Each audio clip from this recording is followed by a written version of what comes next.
কিছু মুভি শুধু চোখ দিয়ে দেখাই যায় না, হৃদয়ের প্রতিটি স্পন্দনে অনুভব করা যায়। আজকের মুভি দেখে যার চোখে পানি আসবে না, হয়তো সে এই পৃথিবীর সবচেয়ে কঠোর হৃদয়ের মানুষ।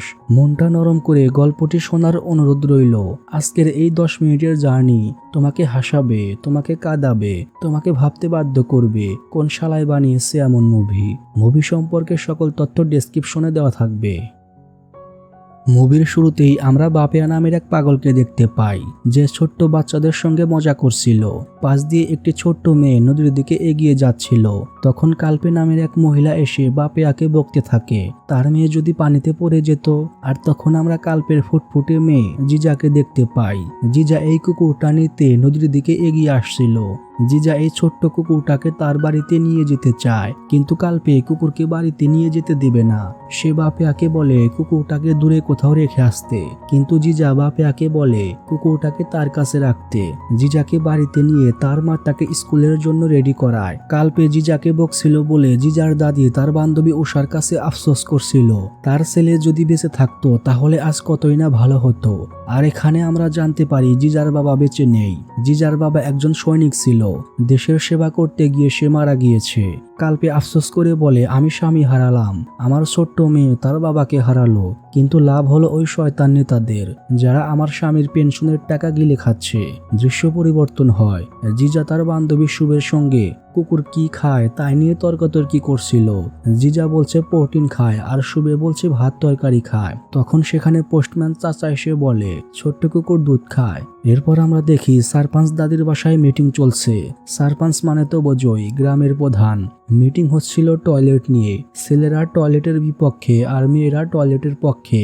সঙ্গী নামের এক মেয়ে বলে যার বাড়িতে টয়লেট থাকবে না তার বাড়িতে মেয়েদের বিয়ে হতে দিব না। যা শুনে শুভের বড় ভাই গণেশ কষ্ট পায়, কারণ তার বাড়িতে টয়লেট নেই আর সে সঙ্গীকে ভালোবাসে, বিয়ে করতে চায়। কোনো সমাধান না করে সবাই মিটিং ছেড়ে চলে যায়। একটু পর দাদির কাছে জিজা আর শুভে আসে। দাদির ছেলে আমেরিকা থেকে চকলেট পাঠিয়েছে, তাই সে জিজা আর শুভেকে চকলেট খেতে দেয়। জিজা তার দাদির থেকে তার কুকুর মতির জন্য দুধ চেয়ে নেয়। তারপর তারা বটতলায় গিয়ে মতিকে দুধ খাওয়ায়। বলতে পারো এই বটতলায় মতি আর বাপেয়ার বাড়ি। বাপেয়া পচা খাবার খাচ্ছিল দেখে জিজা বাপেয়ার হাত থেকে খাবার নিয়ে ফেলে দেয় আর তার টিফিন বাপেয়াকে খেতে দেয়। এরপর তারা স্কুলে যায়। ক্লাসের মধ্যে চকলেট খাওয়ায় ম্যাম প্রধান শিক্ষকের কাছে বিচার দেয়। দুজন খুব ভয় পাচ্ছিল, তবে প্রধান শিক্ষক শাস্তি হিসেবে আসছে প্রতিযোগিতায়। জিজাকে বাবার সম্পর্কে ভাষণ দিতে বলে আর শুভেকে রঙ্গোলি বানাতে বলে। বাসায় ফিরে জিজা তার মাকে বলে মা আমার বাবা কোথায়, সে কি আমাদের কাছে আসবে না? কালপে বলে তোমার বাবা ভগবানের কাছে গিয়েছে। জিজা বলে তাহলে আমিও যাব।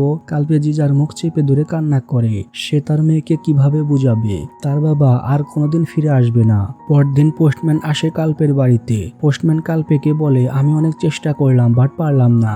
আপনারা যদি 5,000 টাকা খরচ করেন তাহলেই পেনশনের টাকা পাবেন। এই দুজন প্রেম করছিল, তখন সেখানে জিজা আর শুভে চলে আসে। দুজনকে দেখে সঙ্গী অনেক ভয় পেয়ে যায় যদি তারা তার বাবাকে বলে দেয়। গণেশ বলে আরে বলবে না, ওরা বাচ্চা মানুষ, ওরা কি এত কিছু বোঝে নাকি? তবে আমরা তো জানি জিজা কতটা পাকনা। জিজা বলে আমরা কাউকে কিচ্ছু বলবো না, তবে আমরা যা চাইবো তাই দিতে হবে, সাথে মতির জন্য 1 কেতলি দুধ। গণেশ তাতেই রাজি হয়ে যায়। জিজা আর শুভে স্কুলে যাচ্ছিল। দাদি দুজনকে কাছে ডেকে কিছু খাবার দেয় আর একটা চিঠি দিয়ে বলে যাওয়ার সময় চিঠির বাক্সে ফেলে দিস। দুজন পোস্ট অফিসে গিয়ে চিঠিটা বাক্সে রেখে চলেই যাচ্ছিল। বাট জিজা কিছু একটা মনে করে ভেতরে যায় আর পোস্টম্যান চাচার থেকে একটা চিঠি নিয়ে বটতলায় চলে আসে। তারপর জিজা লেখে প্রিয় বাবা, আমি জিজা তোমার মেয়ে। আমি ক্লাস 2তে পড়ি। স্কুল থেকে বাবাকে নিয়ে ভাষণ দিতে বলেছে, তাই আমার তোমাকে অনেক প্রয়োজন, তুমি চলে এসো। এরপর জিজা ভগবানের ঠিকানা দিয়ে চিঠিটা বাক্সে রেখে আসে। পরদিন জিজা নতুন জামা পরে বান্ধবী শুভেকে সঙ্গে নিয়ে বাস স্টপে আসে, কারণ আজকে তার বাবা আসবে। কিন্তু দিন পার হয়ে সন্ধ্যা নেমে আসে, তবুও তার বাবা আসে না। দুজন তখন পোস্টম্যান চাচার কাছে গিয়ে চিঠির কথা বলে। চাচা তো আগেই জিজার লেখা চিঠি দেখেছিল, তাই সে বলে তুমি চিঠি লিখেছো, তোমার কাজ শেষ। তার যখন মনে চাইবে সে তোমাকে চিঠি লিখবে। হয়তো তোমার বাবা ব্যস্ত আছে, সে যখন সময় পাবে অবশ্যই তোমাকে চিঠি লিখবে। এদিকে জিজা আর শুভের পরিবার টেনশনে মারা যাচ্ছিল। সেই যে সকালবেলা বের হয়েছে, রাত হয়ে গেল এখনো দুজন বাড়ি ফিরেনি। এমন সময় পোস্টম্যান চাচা দুজনকে নিয়ে আসে। মেয়েকে পেয়ে যেন তাদের আত্মায় পানি চলে আসে। পরদিন জিজার দাদি কান্না করছিল, কারণ তার বান্ধবী উষা মারা গিয়েছে। কালপে বলে, আরে এখনো ভগবানের ঘরে যায়নি, বেঁচে আছে এখনো। ভগবানের ঘরের কথা শুনে জিজা উষা দাদির কাছে যায় আর বালিশের নিচে একটা চিঠি রেখে বলে, তুমি ভগবানের ঘরে যাওয়ার পর আমার বাবাকে চিঠিটা দিও, বলবা যে জিজা পাঠিয়েছে। এ কথা শুনে দাদি চোখ খোলে। জিজা ভয়ে সেখান থেকে চলে আসে। শুভে বলে, উষা দাদিও তো ভগবানের ঘরে গেল না, এখন আমরা কি করব? জিজা বলে, পুরো গ্রামে খোঁজ লাগাতে হবে, আর কে কে ভগবানের ঘরে যাচ্ছে তাদের দিয়ে চিঠি পাঠাবো। পাশ দিয়ে যাচ্ছিল এক চাচা, তার সাইকেল পড়ে গিয়ে কয়েকটা বেলুন উড়ে যায়। যা দেখে জিজা বলে, চাচা আপনার বেলুন তো উড়ে গেল। চাচা বলে, হ্যাঁ গেল, আল্লাহর কাছে চলে গেল। জিজা কথাটা বুঝতে পারে না, তাই চাচা বলে, ভগবানের কাছে উড়ে গেল। এমন কথা শুনে জিজা চাচার থেকে একটা বেলুন নিয়ে বটতলায় যায় আর বাপেয়াকে দিয়ে বেলুনের সুতোর সঙ্গে চিঠি বেঁধে ভগবানের কাছে পাঠিয়ে দেয়। সময়ের মতো সময় চলে যায়, কিন্তু চিঠির উত্তর আসে না। জিজা আরো একটি চিঠি পাঠায়, কিন্তু তাতেও কাজ হয় না। জিজার মনে তার বাবার প্রতি ঘৃণার জন্ম নেয়। জিজার বাবার মৃত্যুবার্ষিকী উপলক্ষে বাড়িতে পুজোর আয়োজন চলছিল। দাদি জিজাকে বলে বাবার ছবিতে ফুলের হার লাগাতে, কিন্তু জিজা হার না লাগিয়ে তার বাবার ছবি ফেলে দেয়। জিজা মনে করে তার বাবা ভালো না, তার বাবা তাকে ভালোবাসে না। পরদিন সকালে ঘুম থেকে ওঠার পর জিজা তার ঘরের সামনে একটা চিঠি পায়, যেটা তার বাবার লেখা চিঠি ছিল। চিঠি পেয়েই সোজা বান্ধবীকে নিয়ে বটতলায় যায়। তারপর চিঠি পড়তে থাকে। চিঠিতে লেখা ছিল, প্রিয় জিজা, প্রথমেই মাফ চেয়ে নিচ্ছি এত দেরি করে চিঠি লেখার জন্য। আমার তোমার কথা মনে পড়ে, তোমার মতো আমিও তোমাকে ভালোবাসি, কিন্তু আমি তোমার কাছে যেতে পারি না, এখানে অনেক কাজ, তাই এখন থেকে আমরা চিঠির মাধ্যমেই কথা বলবো। বাবার চিঠি পড়ে জিজা পাখির মতো আকাশে উঠতে থাকে। জিজা তার বাবাকে আবারও চিঠি লিখছিল। হঠাৎ বৃষ্টি আসায় জিজা মতি আর বাপেয়াকে নিয়ে পাশের একটা মন্দিরে যায়, কিন্তু মন্দিরের পুরোহিত মতিকে মন্দির থেকে বের করে দেয়। তাই জিজার আফসোস হয়, কারণ মতির একটা ঘর নাই। তাই জিজা তার চিঠিতে বাবাকে এসব লিখছিল। পরদিন ঘুম থেকে ওঠার পর জিজা দেখে মতি তার বাড়িতে, আর কে যেন মতির জন্য ঘর বানিয়ে দিয়েছে। আর ওই ঘরের মধ্যে তার বাবার লেখা একটা চিঠিও ছিল। শুভে জিজার বাড়িতে আসলে জিজা বলে, আমার বাবা সুপারম্যান, আমি বলাতে বাবা এক রাতের মধ্যেই মতির জন্য ঘর বানিয়ে দিয়েছে। জিজা তার বাবাকে এখন সুপারম্যান ভাবতে শুরু করেছে, বাবাকে ভালোবাসতে শুরু করেছে। আমরা উষা দাদিকে দেখতে পাই একটা গোয়াল ঘরে, তার সন্তানরা তাকে ঘর থেকে বের করে দিয়েছে, যা দেখে জিজার অনেক খারাপ লাগে। তাই সে তার বাবাকে চিঠি লেখে উষা দাদিকে সাহায্য করার জন্য। পরের দৃশ্যে আমরা দেখতে পাই পুলিশ এসে দুই ভাইকে আচ্ছা মতো শায়েস্তা করে। পুলিশের ভয়ে তারা মায়ের কাছে মাফ চেয়ে মাকে ঘরে নিয়ে যায়। এরপর আমরা দেখি বাপে অনেক অসুস্থ। পোস্টম্যান চাচা জিজার কাছে ওষুধ পাঠিয়েছে। জিজা দেখে বাপেয়ার কাছে কোনো খাবার নেই, তাই জিজা পাশের মন্দির থেকে বাপেয়ার জন্য খাবার নিয়ে আসে। এদিকে সরকার থেকে প্রত্যেক বাড়িতে টয়লেট তৈরি করার জন্য চাপ দিচ্ছে, কিন্তু গ্রামের মানুষ টয়লেট বানাবে না, তারা সেই আগের কুসংস্কারেই পড়ে আছে। তাই জিজা সারপাঞ্চ দাদিকে একটা বুদ্ধি দেয়। পরের দৃশ্যে আমরা দেখতে পাই যারা ক্ষেতের মধ্যে কাজ সারতে গিয়েছে তাদের ছবি তোলা হচ্ছে, তাদের গলায় মালা পরানো হচ্ছে, এক প্রকার অপমানই বলতে পারো। তো এরই মধ্যে গণেশ সঙ্গীকে নিয়ে পালিয়ে যায়। তাই সঙ্গীর বাবা গণেশের মায়ের সাথে তুমুল ঝগড়া করে। এদিকে দাদি তার ছেলের কাছে আমেরিকা যাচ্ছে। দাদি জিজাকে কোলের মধ্যে নিয়ে বলে, তোর জন্যই আমি গ্রামের সমস্যার সমাধান করতে পেরেছি, আমি আমেরিকা থেকে তোর জন্য চকলেট পাঠাবো, তুই আমাকে ভুলিস না যেন।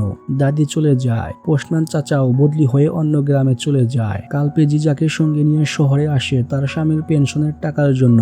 অফিসার 5,000 টাকার কথা বলেছিল, কিন্তু কালপের কাছে এত টাকা নেই। কালপে অফিসারকে 500 টাকা দিতে চায়। কালপে অফিসারের কাছে অসহায়ের মতো মিনতি করে, কিন্তু অফিসার 5,000 টাকার নিচে কাজ করবে না। তাই কালপে অফিসারকে যা তা বলে সেখান থেকে চলে আসে। কয়েকদিন পর কালেক্টর অফিসার আসে কালপের বাড়িতে আর তাকে তার স্বামীর পেনশনের টাকা বুঝিয়ে দেয়। আর কালপের কাছে ঘুষ চাওয়ায় এই অফিসারের চাকরিটাও চলে যায়। আসলে জিজা কালেক্টর অফিসারের কাছে একটা চিঠি লিখেছিল, যার কারণে অফিসার নিজে এসে টাকা দিয়ে যায়। জিজার এমন কাজে মা আর দাদি দুজনেই অনেক খুশি হয়। পরের দৃশ্যে আমরা দেখতে পাই বাপেয়া মারা গিয়েছে।